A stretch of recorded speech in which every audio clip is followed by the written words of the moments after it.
نبی نے کیا فرمایا؟ روایت میں آتا ہے کہ جو حج کے بغیر مر جائے نا، حج فرض تھا تو وہ یہودی ہو کے مرے، نصرانی ہو کے مرے، مجھے اس کی کوئی پرواہ نہیں۔ جس کے دل میں اللہ کی ذرا سی بھی محبت ہوگی اسے بیت اللہ کی زیارت سے کبھی بھی عار محسوس نہیں ہوگی۔ وہ لاکھوں روپے خرچ کر کے جائے گا، وہ کہے گا مرنے سے پہلے اگر میں نے خدا کے گھر کی دیواروں کو نہیں چوما اور خدا کے گھر سے لپٹ کے نہیں رویا تو میں نے دنیا میں کچھ بھی حاصل نہیں کیا۔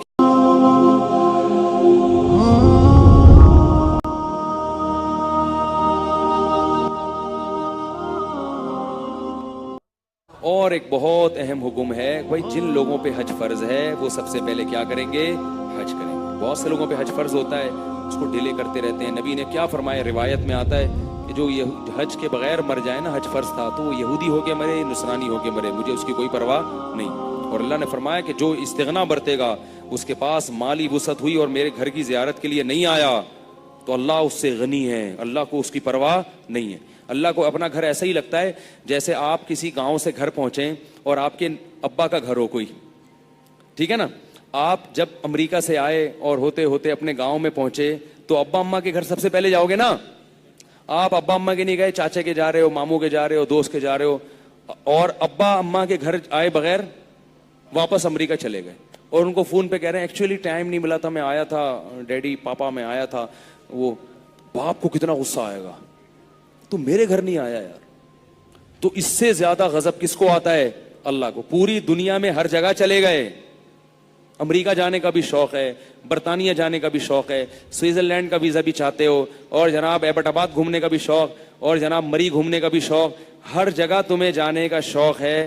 جس خدا نے بنایا اس کا کتنا بڑا احسان ہے، اس نے اپنا گھر بھی بنا دیا کہ تاکہ مجھ سے عشق کرنے والے اپنی محبت کی پیاس کو اس طرح سے بجھا سکے۔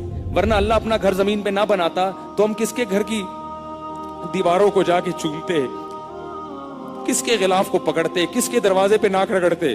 اللہ نے اپنے عاشقین کے لیے اپنا ایک چار دیواری کا سادہ سا گھر بنا دیا اور کہا کہ اس کے سامنے ناک رگڑو، اس کا غلاف پکڑ کے دعا مانگو۔ ملتزم کہہ دیا یہ اللہ کا دروازہ ہے، تو یہ ملتزم کیا ہے؟ اللہ کی چوکھٹ ہے۔ جیسے سیٹھ صاحب کی چوکھٹ پہ جا کے بھیک مانگتے ہو نا، دروازے پہ کسی سے قرضہ لینا ہوتا ہے تو فون کر کے تھوڑی کہتے ہو۔ بھیکاری کو دیکھا کبھی کہ وہ فون پہ کہہ رہا ہو یار اتنے روپے چاہیے؟ بھیکاری آپ کے گھر کا دروازہ کھٹکھٹائے گا اور پھر بڑی لجاجت سے جھکے گا، اپنی حاجت بیان کرے گا۔ تو اللہ نے کہا مجھ سے مانگنا کیا ہے، کس طرح سے مانگنا ہے؟ میرے گھر آؤ اور ملتزم پہ اپنا رخسار رکھ کے اور اس کے غلاف کو پکڑ کے مجھ سے بھیک مانگو۔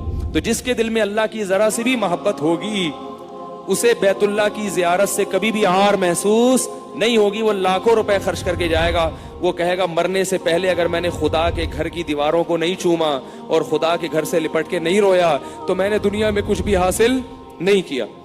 اور اللہ کو بڑا غضب آتا ہے، اس لیے اللہ نے فرمایا کہ جس میں استطاعت تھی اور نہیں آیا تو یاد رکھو اللہ کو تمہاری ضرورت نہیں ہے۔ بہت بڑا حکم ہے یہ تو عشق، یہ تو نہیں بھی واجب ہو تو کوشش کرنی چاہیے اللہ کے گھر کی زیارت نصیب ہو جائے۔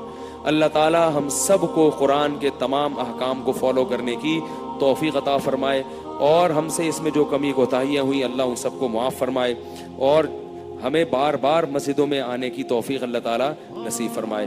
سبحانک اللہم و بحمدک، نشہد ان لا الہ الا انت، نستغفرک و نتوب الیک۔